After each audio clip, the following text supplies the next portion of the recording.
Back in the day at Stone Church, we had a children's pastor by the name of Ed Corbin. And Ed Corbin made the mistake of buying an MG Midget. Now, if you don't know what that is, there was a little tiny British sports car called an MG, and they came out with an even smaller version, thus Midget. And so while Ed was in church, Jeff and his friends would go and pick that midget up, and they would walk it around the parking lot and put it in different places. And the fun part of that was watching Ed get mad when he came out of the church and his car was somewhere else than where it was supposed to be, because he got comically mad. And so when you got Ed mad, everybody really enjoyed that. So thank you, Jeff, for adding so much joy to our lives by angering the children's pastor. People ask me when I'm going to retire, and, as long as there's kids getting dragged out from under their beds to unspeakable horrors, there's no retirement. My model is my pastor, Owen Carr. He turned 99 this year, and he is still in active ministry, and that's what I want to be when I grow up. I want to be that. When Jeff asked me to speak today, when I go to churches, I'm normally starting a summer camp for foster children. That's my gig. And so I have a standard message that I give when I go to churches, but coming here, something different is happening. And on Monday, it's like the Lord gave me a message for you. What are the skills, the gifts, the abilities that you have that have yet to manifest? They're just hiding inside you. And it seems to me they are more likely to rise when your natural abilities become inadequate to the challenge. In this business, for use of a better word, this business of advancing the kingdom, there is a cooperation between the spirit of man and the spirit of God. Both are inside you. And as long as your spirit can handle it, go for it. But at some point, that natural giftedness is not going to be enough to advance the kingdom. And that's where the Holy Spirit comes in. When your natural abilities exceed the task, you have to trust God to do the work. And hearing your children's ministers up here talking about the challenge that they're facing, there are things rising up within the volunteers in this that you did not know was in you. It is in that place where God's desires are met, and that is the place where things get painfully fun. Generally speaking, most of us live comfortable lives, okay? Not easy, but comfortable. Furnaces heat our homes in the winter. They cool them in the summer. Some of you may have walked here today, but judging by the amount of cars out in the parking lot, I would say probably most of you drove. And probably most of you have working heaters in your car. And I'll bet you even some of you started your car from the house, right? Okay? So your level of discomfort was the walk from the house to the car and then the car to the church. Now, suppose you were driving out in the country, you hit black ice and spun off into the ditch. You left your phone at home because you're just going to visit Aunt Mabel, okay? And you're sitting there in the snow saying, now what? You're not going to know what you're capable of until you open up that door, get out of the car, and get real uncomfortable. Getting uncomfortable is where our limits are tested. It's where we find the courage and determination that we didn't even know we had. On the other hand, it gives us a reason to quit. Because if we're uncomfortable and we want to get back to that homeostasis, we'll stop. But in either case, what's inside us comes out, whether that is the victor or the victim. I have a pastor friend, Brian, in the Rockford area. He has 4 daughters. 2 of them are in high school. The school allowed biological males that identify as females to shower together with the girls. Brian was furious. He pulled his kids out of high school, started homeschooling them, and then he went to the next school board meeting and he declared war. And now Brian has 60 parents in the Rockford area that are strategizing, learning how to run for the board, how to get in positions of authority. Why? Do you think any of those parents thought about running for school board before? No. It's only when things get uncomfortable and we feel that Spirit of God rise within us to accomplish more than what we thought was possible. So I'm going to use the beginning of the Sermon on the Mount as kind of a launch point. It's found in Matthew chapter 5. Every verse in this sermon, or every verse in this passage is a sermon in itself.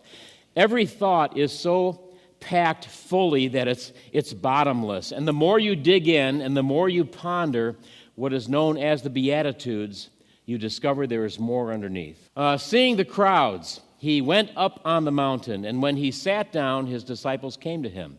And he opened his mouth and taught them, saying, "Blessed are the poor in spirit, for theirs is the kingdom of heaven. Blessed are those who mourn, for they shall be comforted. Blessed are the meek, for they shall inherit the earth."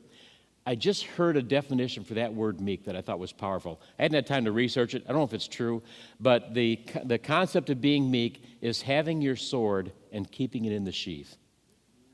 So whether that's true or not, I'm not sure yet, but boy, I thought that was a great imagery. Blessed are those who hunger and thirst for righteousness, for they shall be satisfied. Blessed are the merciful, for they shall receive mercy. Blessed are the pure in heart, for they shall see God. Blessed are the peacemakers, for they shall be called the sons of God. Blessed are those who are persecuted for righteousness' sake, for theirs is the kingdom of heaven. Blessed are you when others revile you and persecute you and utter all kinds of evil against you falsely on my account. Rejoice and be glad, for your reward is in heaven. For so they persecuted the prophets who were before you. So Jesus opens this Sermon on the Mount with, "Blessed are the poor in spirit." This was written with enough specificity that you know what Jesus is talking about, but with enough ambiguity to incite our imagination. Who are these poor in spirit? Poor is defined as this: lacking sufficient money to live at a standard considered comfortable in society. So Jesus in this passage is not talking about who is comfortable in their living conditions. He's talking about who is uncomfortable in spirit. Now, on this mount, he is addressing people in need of something. They are deficient and they know it. They are poor in spirit, and they came knowing that he had something to offer, something to fill what they had lacked. Now, I have never been to Israel. So someday, my wife really wants to go to Israel, and so I guess I have to go someday. But when I look at what scholars view as where these different parts of the gospel were where Jesus walked, they say that the Chorazim Plateau is probably where the Sermon on the Mount is. So I went on my Google map, and I said, where is this Chorazim Plateau? So I found out how to get there. It says that the site can be reached by Route 90, a steep road that climbs up from the Sea of Galilee from the Tabcha Junction. From Tel Aviv, there are regular trains to Tiberias Central Station, and from there you can take a bus. However, if you're walking here, it is a 3-mile walk from the closest town, which is Capernaum, all uphill. If you're walking from Tiberias, 5 hours. So every one of the people that were at the Sermon on the Mount had to push through the comfort of staying home to receive something they lacked. Jesus was surrounded by the poor in spirit, and he offered them the kingdom. So who am I? I am one of your missionaries, one of Calvary's missionaries, and my mission field is the poor in spirit, foster children, children from hard places. I mobilize churches to host summer camps, like a week of summer camp for foster children in their community. I also inspire churches to host a group mentoring club, which is a Saturday morning, 3-hour event once a month for kids in the foster care system. I also recruit foster parents for Illinois Department of Children and Family Services. And so out on the table back there, if you want any information about anything I just said here, half of the table is foster parent recruitment, and half the table is about camps and mentoring. My wife, Marlene, doesn't often get to travel with me, but I get the pleasure of having her come here today. And thank you for your hospitality and putting us up in a hotel room so we didn't have to leave at 6 o'clock this morning. Thank you very much for that. Marlene is part of our local camp leadership through the Stone Church in South Suburban Chicago, which she's done for 22 years. So, my background. I was a pothead, drunkard, forklift driver, and my goal in life at 20 years of age was to get my first Harley and ride it down West Jefferson Street in Joliet smoking a joint. That was my goal in life. That's what I longed for. That's what I dreamed. I dreamed big, okay, as an 18-year-old. And that always comes to an end because we always hit bottom somewhere. Hopefully we hit bottom somewhere. And I hit bottom at a New Year's Eve party. I lived in Joliet, and there was our house is on one corner, and on the other corner was another family that we were all the same age, and we hung out together, and we grew up together. And when we grew up together and got old enough, we started drinking together. So I was at a New Year's Eve party at Sandy's house, and I got so drunk that I started walking home. They say that when people hit a real emergency situation, a crisis point, they remember things. And I know this is true because I don't remember anything else about that evening except the moment when I was laying in the snowbank. I kept standing up, and I couldn't walk, and I kept falling down and falling down and falling down. And I'm looking at my house across the street, and I can't get to it because I keep falling down. I can't crawl across the street because I'm going to get run over. And I'm laying there in that that snowbank saying, I'm going to die here. And that was the moment of the beginning of my awakening.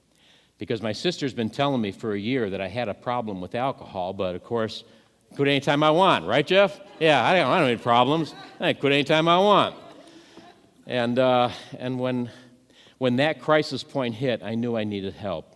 Now, Marlene's sister and brother-in-law had accepted Christ at the Stone Church several months before, and we watched their lives change.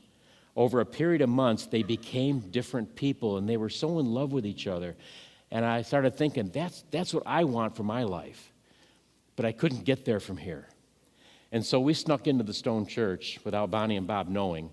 And we really enjoyed the service that first day, and we decided to go back the next week. And the next week, our pastor was up there, and he was giving an altar call, and we were sitting back over there in the corner. They called me stinky at work. I smoked cigars, cigarettes, reefer, and I smelled bad. And I knew that there was, the lady brought us, Audrey Ephraim took us from the back door back in the corner where we wouldn't offend anybody. And so we're over on the side, and the pastor gives an altar call. And he has everybody close your eyes and raise your hands. And I didn't know her hand was up, and she didn't know my hand was up. And then when we opened our eyes, the pastor said, now everybody who raised their hand, come to the altar. And I'm like, no way. Ain't no way I'm walking up in front of all these people. And he looked over at us, and he went like this.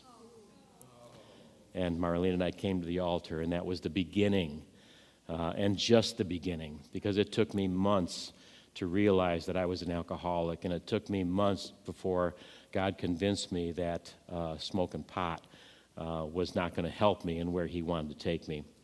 So as we began to grow in that church, a new pastor came, T.G. Morrow. You might recognize that name, right, Jeff?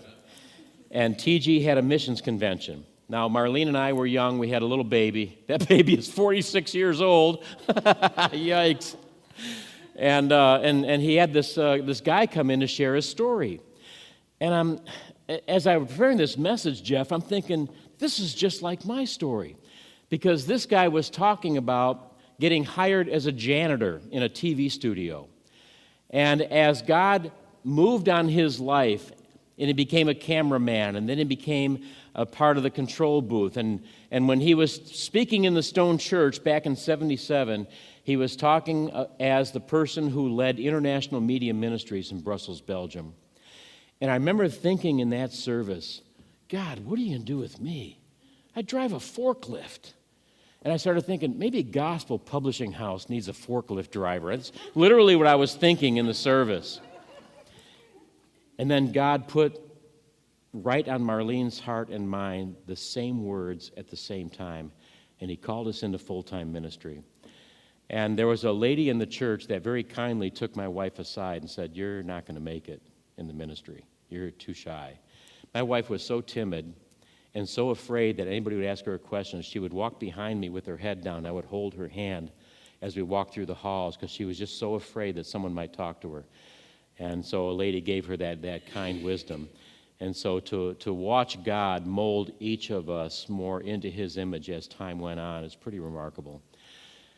So we went to North Central University, and I happened to work for Super Value Foods in Illinois, and they were based in Hopkins. So I had the good fortune to be able to go all the way through our college experience as a Teamster, making good money, and be able to pay off our college.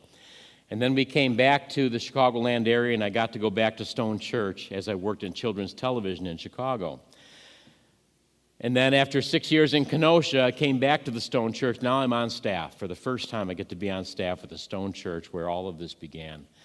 And then a lady comes to me with this idea to do a summer camp for foster kids. Now, Marlene and I had just come to the church, and we didn't know this before we came. But the associate pastor is trying to keep all the volunteers in children's ministry. So he's telling them, just wait till the new guy comes. Just wait till the new guy comes. Wait till the new guy comes. So the new guy comes. The day we were there, they all quit.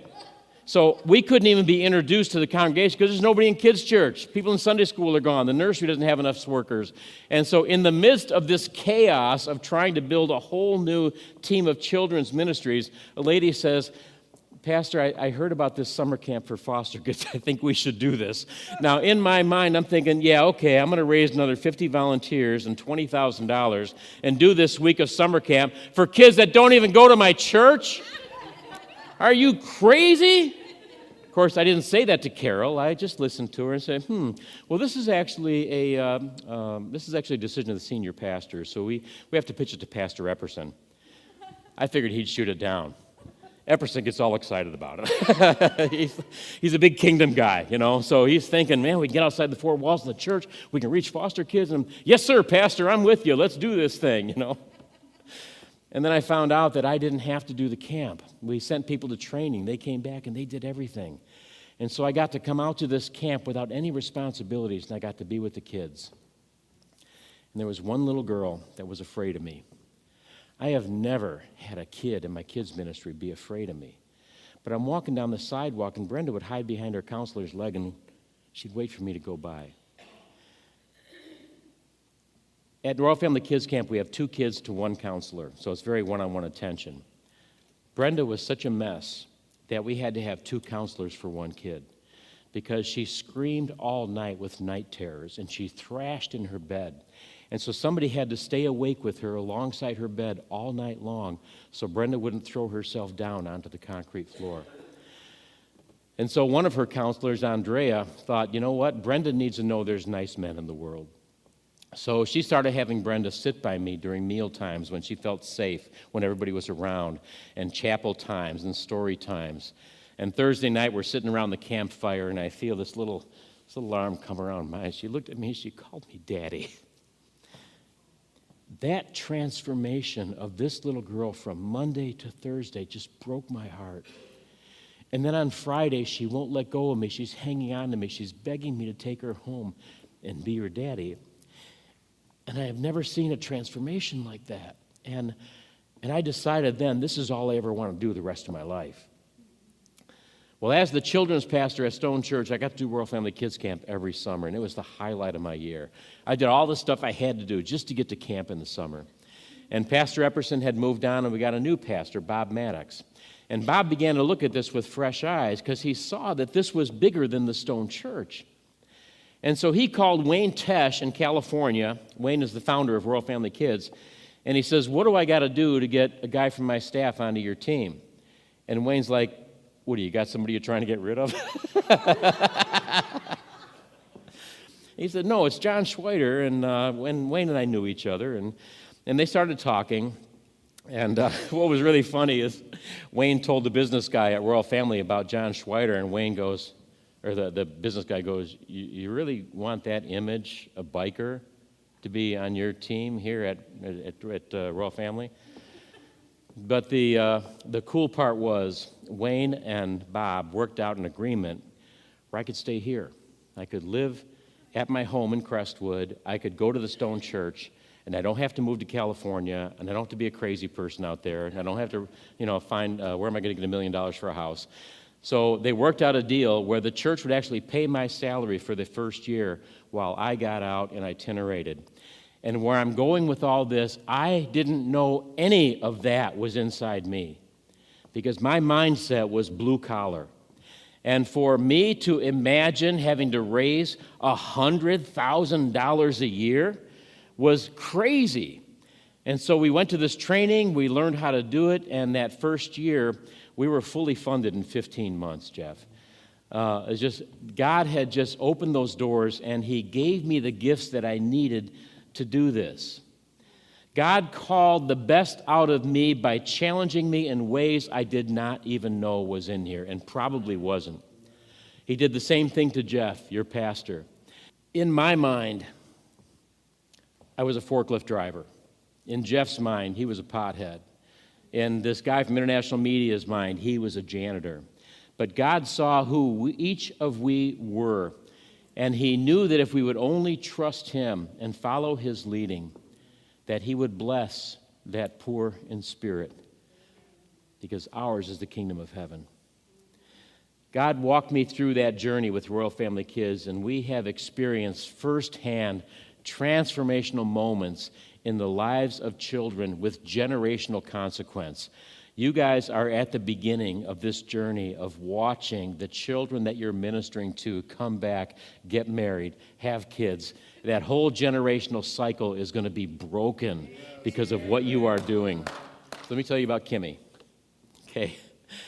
Kimmy was angelic. I mean, you just look at her face, you think, what an angel. At Royal Family Kids camps, a lot of kids act out their trauma. Kimmy didn't. Kimmy did what she was told. She was where she was supposed to be. All the female counselors wanted Kimmy in their cabin because she was so nice. We didn't recognize that this was her survival skill, that she would do anything you told her to if you just would not reject her. But see, at the time, we didn't understand trauma-informed care. If you're going to be at the volunteer luncheon today, that's what we're talking about today, is looking behind the behavior to find that survival skill that kept that child alive.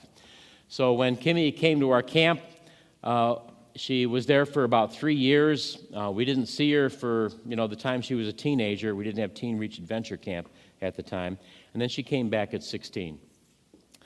And when Kimmy and I were sitting our very first meal, we were grilling out, and we could see the whole campground. And I had to know. I said, Kimmy, what are you thinking? You were here as a little kid, now you're here as a 16-year-old. What's going on in your mind? And I watched her eyes turn red, and she put her food down, and she walked away from me. We have rules at camp, men with boys, women with girls. Let me get that right. So one of our female support staff went after Kimmy to see if she was okay. And she wrote me a letter. And she gave me a letter that night. And in that letter, she said, it wasn't anything you said that made me cry. As I sat there, I realized that my only happy childhood memories happened here. And then as we got to know her, we found out that her older brother was killed in foster care. We found out that her middle brother was institutionalized, that her baby brother Timmy was placed with her with an alcoholic uncle that targeted her for his abuse. And she lived with that for 6 years. And she would not report him, because if she reported her uncle's abuse, they would take her away from her last family member. And in the context of that, she would come to camp.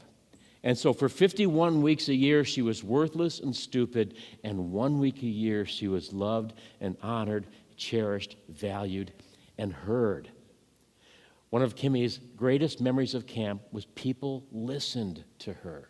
Blessed are the poor in spirit, for theirs is the kingdom of heaven. There's a lot more to Kimmy's story, and I got to tell you a couple more kids here. Lexi. Lexi came to camp, and she came to camp in Lincoln, Nebraska. Lexi has one of the worst stories of a child who the department is trying to reunite. The Department of Children and Family Services, their goal is to get the children back with the parents.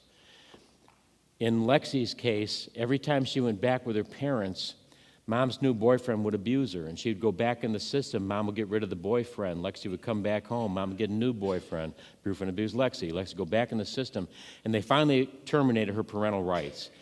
And then she gets adopted, and her adopted father starts abusing her. The adoption fails. He faces charges. She goes back in the system, and one of the judges in Chamberlain County is looking through her case, and he called her into his office, and he said, Lexi, have you ever had a positive experience in foster care? Let me tell you the positive experience she remembered. She came to Royal Family Kids Camp.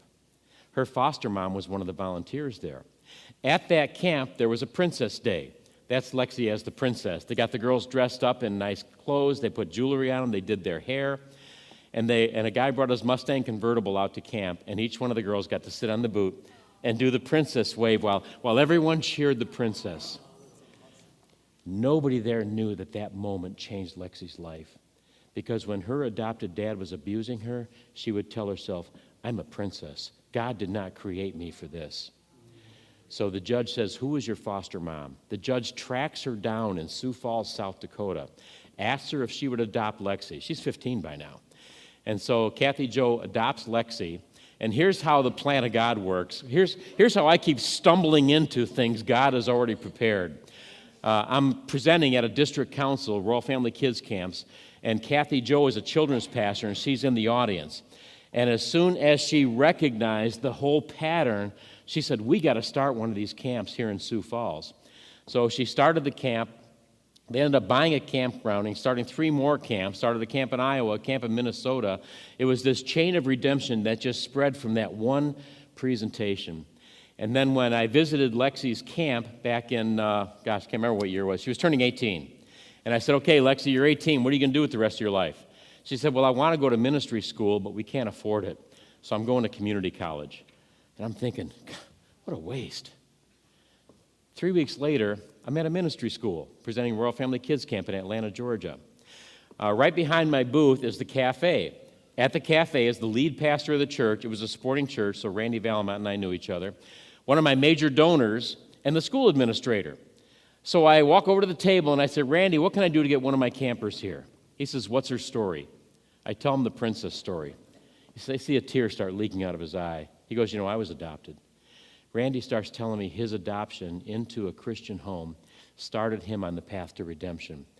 And after he told me his stories, I'll tell you what, John, if that little girl comes to my school, I will give $1,000 toward her tuition.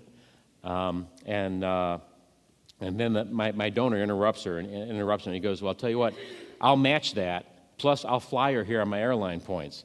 The school administrator goes, we got that scholarship in Southeastern. Randy goes, let's give that to Lexi. So in 5 minutes, this girl got a 4-year free ride scholarship to a ministry school 2,500 miles away. That was Saturday. School started Monday. I'm like, hey, Pastor, I'm just talking here. Lexi doesn't know I'm talking about her. And Randy says this. He goes, John, you get on the phone, you tell her mom what just happened here, and then tell her this. When Lexi can't get home for Thanksgiving, for Christmas, for summertime, for the next 4 years, she is going to live in my house, and she is going to be my daughter. When I called Kathy Jo to tell her that story, she goes, John, Lexi has a heart of faith, and she's been praying for this, but I've been telling her, Lexi, stuff like this doesn't happen because I don't want her to get her hopes up and she gets crushed when things don't happen. So 22 hours later, Lexi was on a plane to Atlanta, Georgia, and that's me at her graduation from Bible college. There's my little Beckaboo. Becky, I'm sorry. If she's watching, I'm sorry, Becky. I'm going to call you Beckaboo because you're 34 years old now, and I don't care. Becky came to camp at 9 years of age, and she was with us for 3 summers. And Becky wore the wedding dress every dress-up time, and she married every boy in camp. Yeah, I said it again. She hates when I tell that story.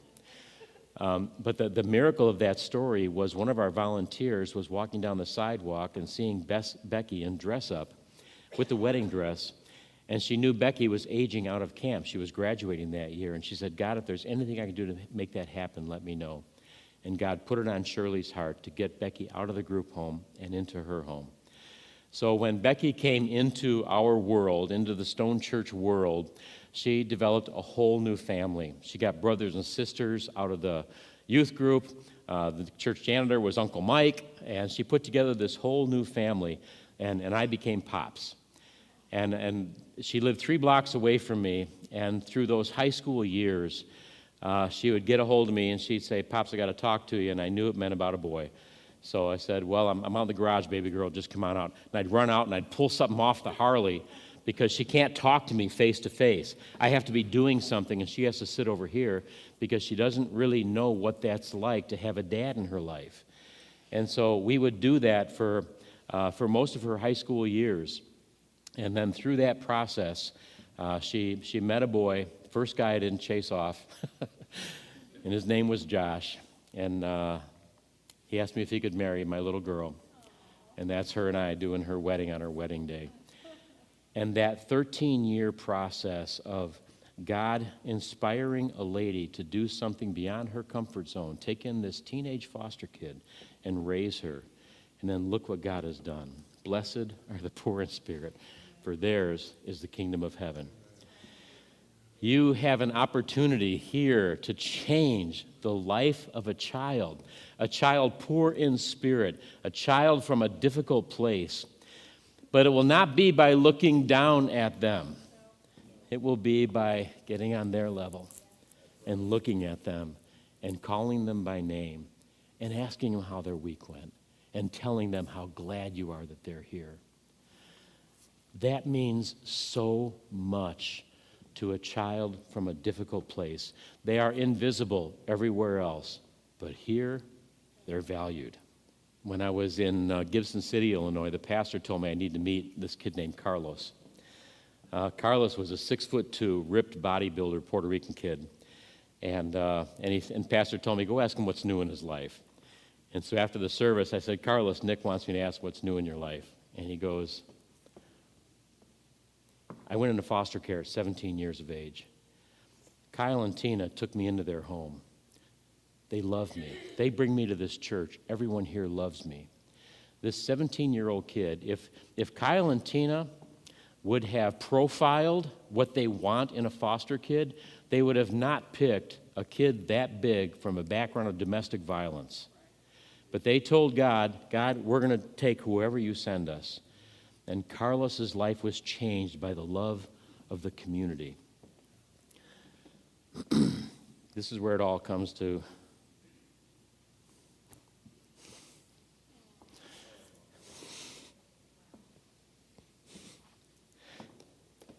Kids from hard places don't have a chance out there, but they have a chance in here. If you are willing to get uncomfortable, you have gifts, skills, abilities to meet the need. And God has called you, this church, to reach those children from hard places. And it could get real uncomfortable, like I said, but God gave you the ability to touch the heart of a child and meet the challenge. The Kimmies and the Beckys and the Lexis and the Josephs and the Matthews are all children that are going to grow up.